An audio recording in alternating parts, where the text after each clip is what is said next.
Right, welcome everybody. We are back. This is the Love Island cast. I am one of your hosts, Chris Phelps, and my co-host and very good friend, and raring to go, I might add, is Mr. Dave Horrocks. Absolutely. Hey there, Chris. We are raring to go. Another season of Love Island, and in the winter, as you say. So, should we start at the beginning? It's always the best way, Dave. So, I mean, God, this is our fourth season now, isn't it? Because we started in the UK, we've been across to the US, we've done Australia, we're back again, but it's a different villa, isn't it, this time? Yeah, so they've moved it to South Africa, mainly because of the weather, and Ian Sterling alluded to it. It's fucking huge, this villa, Dave. It's absolutely massive. There's no expense spared with this one, so I quite like the idea of it, and I love the fact that we're getting Love Island in January, being an absolute Love Island whore that I am. But in the same respect, I just hope it's got the spark, Dave. And the one thing Caroline Flack has absolutely messed up on, Dave, is the fact that she can't be in South Africa for 2 months because Laura Whitmore, who's took over from her, who I'm not best pleased, Dave, that me and Sam were arguing last night. The Flack attack, for me, is definitely should be there, and I'm not happy there's no strutting this year. I know she gets a lot of stick, but I like Caroline Flack, mainly for the strut, Dave, I might add. But everything else, what does that kind of hostess actually offer? nothing. I know Dave. she's lovely to look at, but I think the fact that she could have a 2-month holiday in South Africa is probably not what she was thinking of when she was beating her boyfriend to within an inch of his life. Allegedly. Get that in at the end, Dave. She's got the old talking fist, and I'm going to fucking miss out on a holiday because of you, you bastard. But no, you're there right, goes our Dave. chance for being the official podcast. If anybody would like to sponsor us, get in touch. No, but genuinely, I just think it adds to the pantomime of it. Now, we obviously watched, I think out of the series we've watched, obviously it's the 4 series that we're covering of Love Island, but in under Dave, in under about 8 months, this is the 4th series. So what I would say is I think the American one had it right.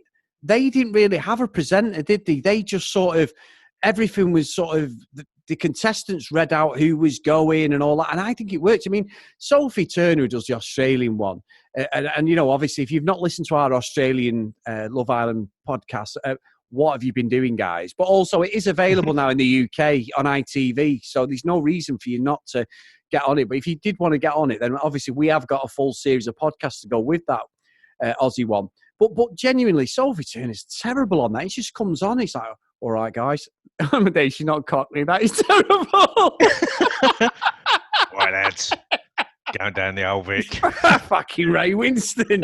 Fucking Aussie accent's gone there. That is terrible. It was never there, to be fair. Yeah, but at least she's a woman and sounding like a fucking bloke. It is Ray Winston, yeah. It's terrible. Sexy beast.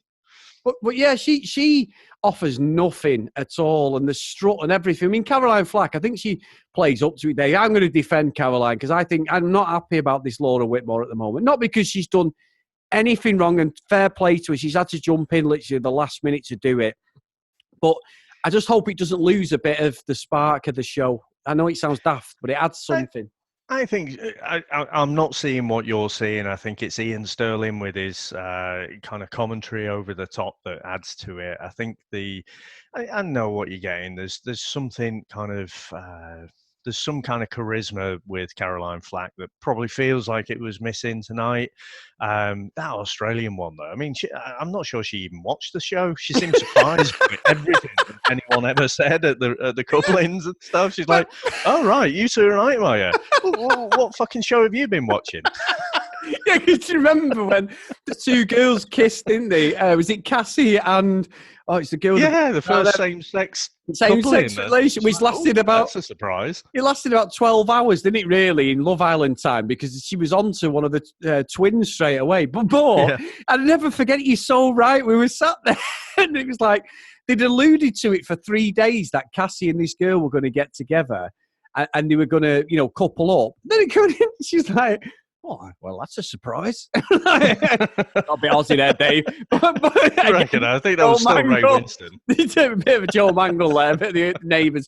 But genuinely, it was like we were sat there, me and you were going on the podcast going, what the fuck is she doing? Is she just turning up and they're going, right, this is what's happening today. We're going to surprise yourself. Because she took a break halfway through the series to go on a little fucking 2-day drive with her boyfriend. I mean, I agree. I don't think she watches anything. But with this, we'll see with Laura. I could be totally wrong. By the end of the show, I'm cooing over going, oh, she's been great, a revelation. But at the moment, like you've just said, I don't necessarily think we need a presenter. I actually think we should let the contestants who are staying in there give out the fucking bad news, because that would really stir the shit. That would be fucking great. If someone hates each other and you get like a lad there, it's another lad, or a girl, it's what, and it's like, oh my God.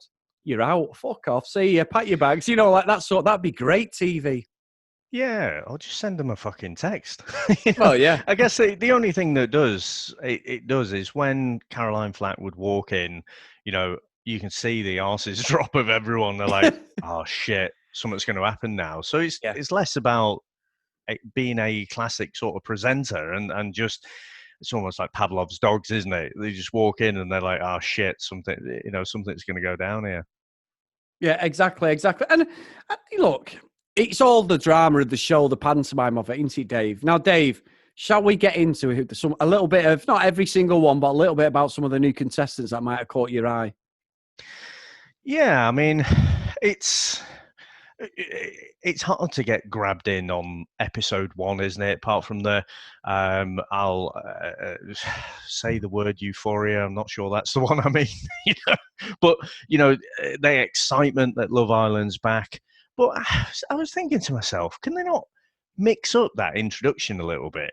It's the same. This is the 4th time we've seen it within 12 months now, where they just come in, you get the 2 girls at the start, and then one by one they introduce the rest of the 5 girls.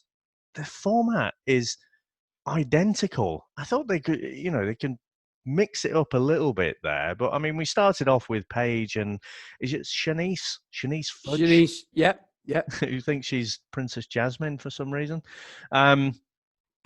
So, we had them 2 coming in and, they get to say, a little bit about themselves, and the producers obviously pick out the most cringeworthy statements that they say. But, yeah, I'm not really grabbed by either of them, to be honest. I think it was Paige, wasn't it, who name dropped and talked about Lewis Capaldi.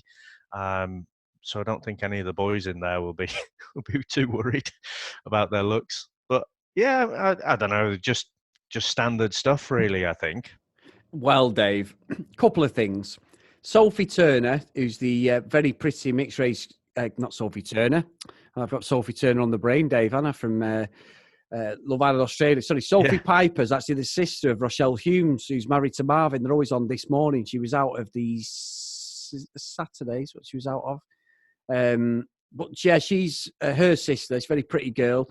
This Shauna Phillips now, Dave. Now, obviously, you've only hopped on to Love Island this last series, but the series, I think series 3, and there's a girl called Olivia Atwood. Now, she's actually currently in Towie, and this Shauna's got a little bit of a look about her, and she's certainly got the resting bitch face of her, because I've got a feeling that this Shauna's going to be an absolute firecracker, Dave. I can just see it, and obviously we'll get on to why I think that in a bit. But the one thing that stood out more than anything, and I do think health and safety wise, that the presenters and the actual producers should have said something when the show started, Dave, because I actually I'm not joking, I had to go and buy a pair of sunglasses because fucking Connor's teeth, Dave, my God, they are fucking bright, my word. I mean, fair play to him. He's got a lovely set of lashes on him, but fuck me, they're fucking blinding people. It's like a sun or something when you look at the sun. It was. I mean, they look slightly ridiculous, don't they? I mean, there's like 3 people that come to mind. So the first one is Bobby Firmino. Shiny white teeth. The other one is Dwayne Dibley, if anyone remembers that from the Red Dwarf days. Again, big, prominent white teeth. But the other one that's just come to mind is Ross from Friends. Remember when Ross put that whitening gel on too much, and then the lights went down, and you could see his teeth in the dark. Yep. Yeah. And also, Dave, what you won't watch it. I watched one called Jersey Shore. That's been an OG reality show for years. I love it. It come back about 4 years ago. Absolutely love it. And one of the main characters, Ronnie, it's on MTV. He's had his teeth done, Dave, and they're like these Connors. My fucking God, they are horrendous. We mean, we're talking.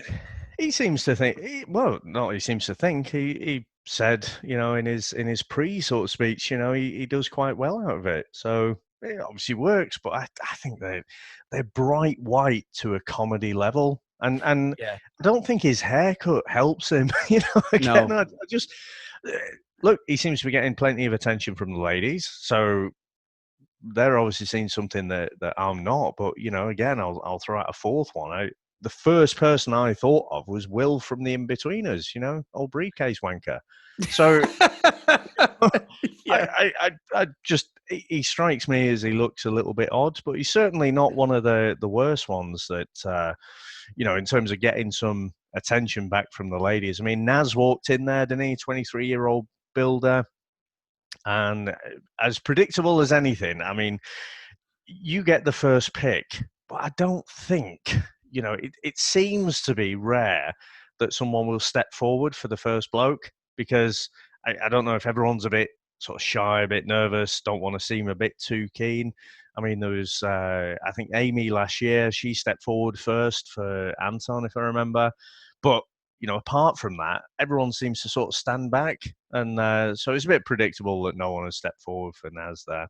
No, and just slightly going back on Connor, a couple of alarm bells there, Dave, because when he's with Sophie, and it looked like they were going to kiss at one point. We even had the kissing music from Love Island, which came on as they were talking and getting close together. And she sort of leaned in. I thought, oh, hang on, she's going for the kill here, and nothing seemed to happen. But when they were talking on like the bench and they're all together, he started getting Right to the at arse. the end, Yeah, the end, he's like, oh yeah, calling me out. Yeah, you're already digging me out there. Like, Yeah. she's having a joke. She was fucking joking. I'm like, alarm bells straight away. This guy might be a coffee bean salesman, Dave, but I thought, no fucking way would I be having that. He just seemed really, really, whether it's because he's on TV and he thinks he's getting the piss took out of him, but I didn't think he'd come across well. And if that was me as Sophie, I would have a few alarm bells straight away, because I thought he was really disrespectful.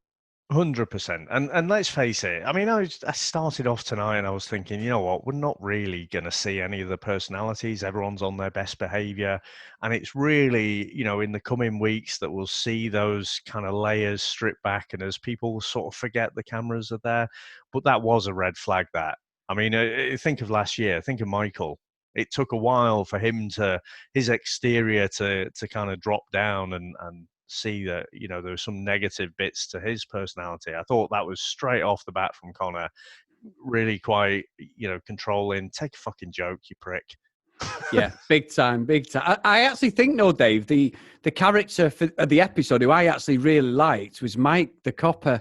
I thought he's blew his. I messaged you and I said he's fucking blew his chance of ever working undercover ever again, isn't he? But no, obviously we were talking about it as the show was on tonight, and I still don't understand how his superiors would let him go in there. I know you can't be, discriminating against his job or anything, but surely it's quite a important role just to go in. So maybe, I don't know if he's going to stay a copper. I don't know what your thoughts are. Maybe I'm overthinking it, but I find it really interesting that they've allowed him to go in, because obviously unless they're going to use him as a PR thing after he's left the island or something, Dave, like as a... What the fuck are they going to do? I mean, this fucking celebrity from Love Island. Come on.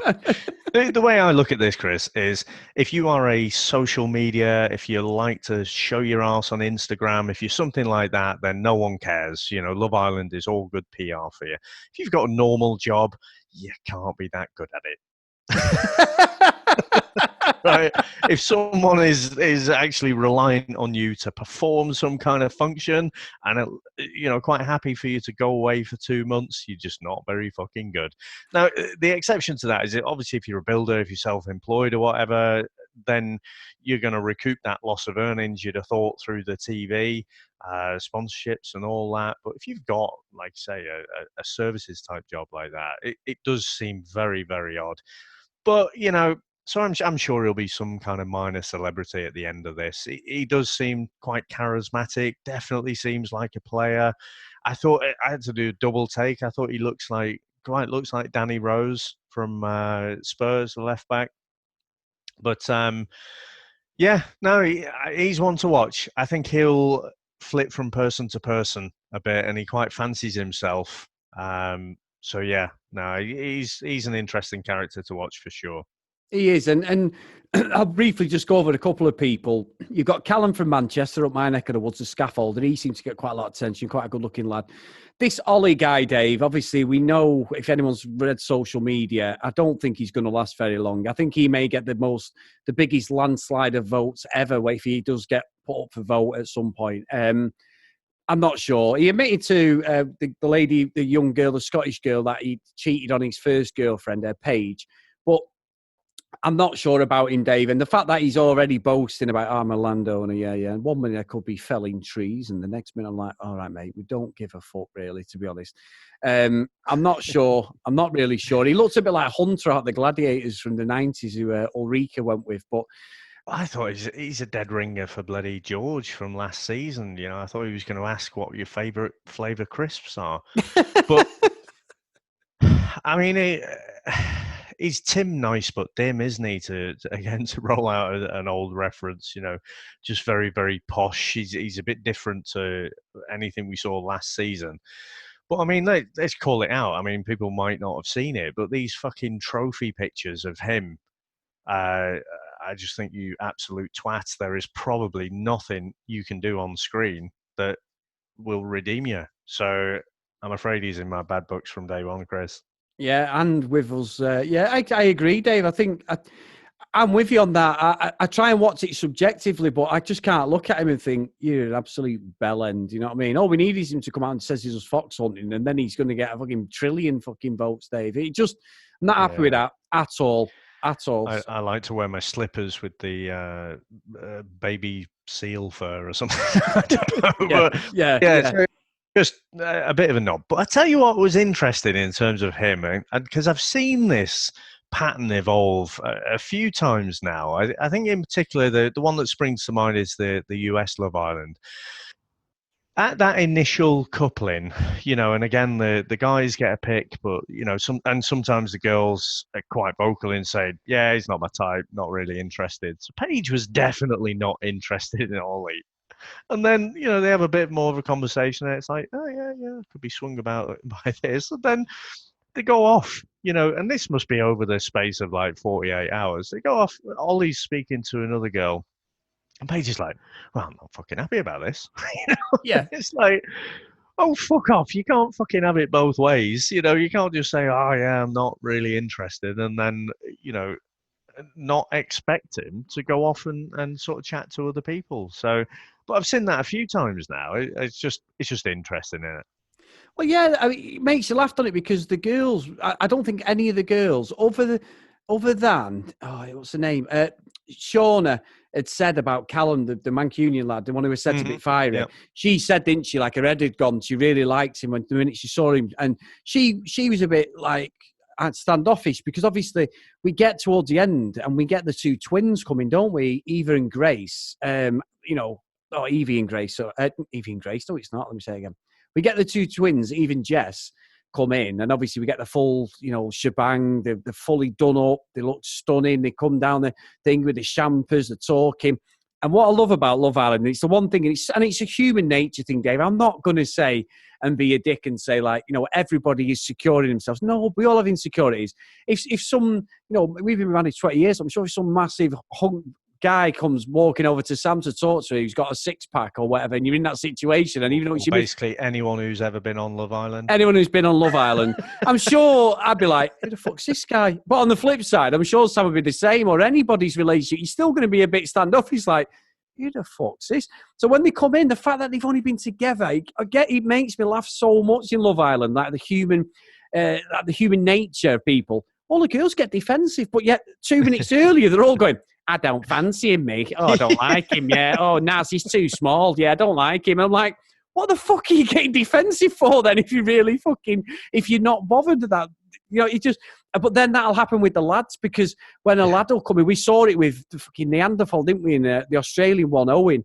And when he come in, all the lads were like, "Who the fuck is this guy?" And I'm calling Conor McGregor now, but he's 6'5". He was built like a brick shithouse, and they're like, "What the?" And they were all like, "Fucking hell, just make us look, fucking inferior."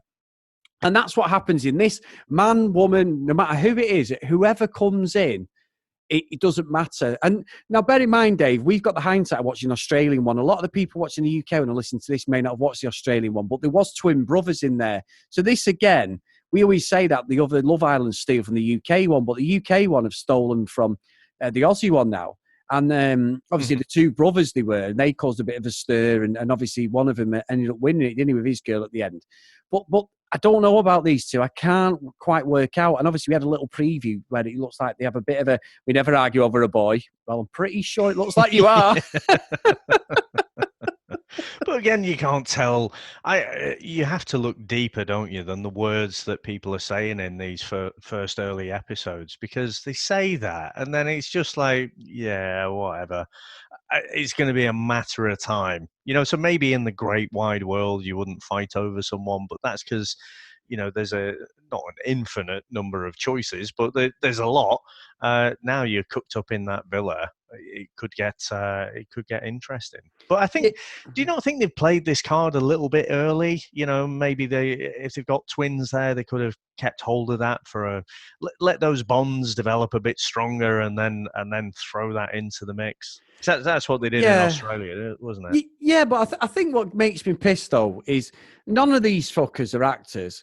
And we've seen for weeks who's going in there, and they're like, we have double trouble for you. And they're all like, is it a lad? Is it a girl? I'm like, no, it's the two blonde twins who you've probably been having a drink with before you come in the island, you fucking idiots.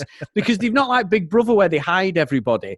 That bit was so set up. I was like, and then I don't know who it's going to be. And I'm like, oh, fucking hell. Let me guess, it's not the twins, is it? Because we'd seen them, they were billed with all the other contestants on the app. Yeah. They've been on the app. If you've got the app, the first peek, they've been on the website. I mean, what have these people been doing? I was just like, I understand there's a bit of direction from the production company, but if they're going to go in there, don't show us anything about these twins, because we knew that was going to happen at this episode. Yeah, it was just like, when you've got a trailer for a movie and then they give the major plot twist or the whole plot in the trailer. It's a bit like that, wasn't it? Because as soon as, you knew who the five girls were, it had been on all the adverts and stuff that there were these twins. And so it was like, well, we know exactly what you're going to do now. So I guess this comes back to what I was saying before. I think they can mix up the format a little bit, because you've been with it now. This is your 6th UK season, and you watch all the other ones from around the world, or not all of them, but Australia and the US. I don't know, quite honestly. Have I got the enthusiasm for like more seasons of exactly the same thing? Well, I was just about to mention that just before we wrap it all up, Dave, that if, and I mean this if, and Chris is on his fucking ranting station now, Dave, I'm sorry. If these fucking stupid producers pull out that fucking awful, wanky baby fucking task, I'm out for them 2 episodes. I am gone, Dave. I'm taking a fucking holiday or something. I do not need to see them pull that stupid baby fucking task out. I really don't need to see it. We've seen it. I mean, we've seen it 3 times this year already, obviously, because we're watching them around the world, and it's the same format. The only thing I think they've stopped, which I agree with, originally on the UK one, they had the baby for like 2 or 3 days, or 2 or 3 episodes anyway, and it was fucking horrendous. So we don't need to see that. We know they're all fucking self-centered, selfish people. They're all young. They won't understand unless they've got kids themselves. Let's just leave that. I don't understand what it means or what they're trying to get out when they do that. It's absolutely shit. So let's hope we don't see that, Dave. Yeah, and I'm probably not as fatigued with it as you are, but it certainly, I think they need to, they've got a formula, but you see it with other shows, don't you? I'm a Celebrity and stuff like that. They do evolve it. They do mix it up a bit. And it seems like with this Love Island format, it's like, nope, here's the script. The only thing that changes is the people who are in there, unless our hand is forced, like the lie detector test, and we have to take that one out. So, yeah, I want to see a little bit more variety from this season coming up. Definitely. Now, I think that's a perfect way to end today's episode. Thank you so much, everybody, for tuning in again. Let's hope this Love Island UK rocks this season, and obviously it's going to be all back in the summer, Dave. So, fantastic. If you want to get in contact with us, at Love Island Cast on Twitter, or if you want to email us, and we love the emails. We got loads of emails over the previous season, so please fire in any questions to me and Dave. If you just want to rant and chat about the show with us, and we have plenty of emails, Dave, which we do, from male listeners who admit that they love watching and listening to Love Island. But if you do email us, we may read it out, guys. So if you want to email us, the loveislandcast@gmail.com. And also, if you have got time and you can pry yourself away from the TV, please get onto your podcast catching app and just drop myself and Dave a review of the show. It just helps us get out there to more people. And obviously we can get this Love Island community growing. So Dave, great episode. Thank you again for another great show. And mate, we are off. So we'll see you next time. Bye now.